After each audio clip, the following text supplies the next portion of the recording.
మునగాకుని బాగా దంచి అది మూత్రంలో నానబెట్టి గట్టిగా పిండేసి, మూత్రంలో అంటే తెల్లవారుజామున మొదలు వచ్చే మూత్రం ఉంటుంది కదా, ఆ మూత్రంలో మునగాకు దంచి ఆ ముద్దను దాంట్లో వేసి నానబెట్టాలి.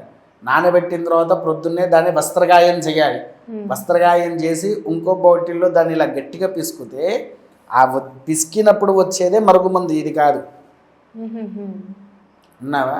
ఆ గట్టిగా పిసికిన దాన్ని తీసుకుపోయి ఎవరి బట్టలకు రాసినా వాడు ఆటోమేటిక్గా వశమవుతాడు. అంటే ఇందులో ఇంకొన్ని ఇంగ్రీడియంట్స్ కలిపేటి ఉన్నాయి, అవి నేను చెప్పను.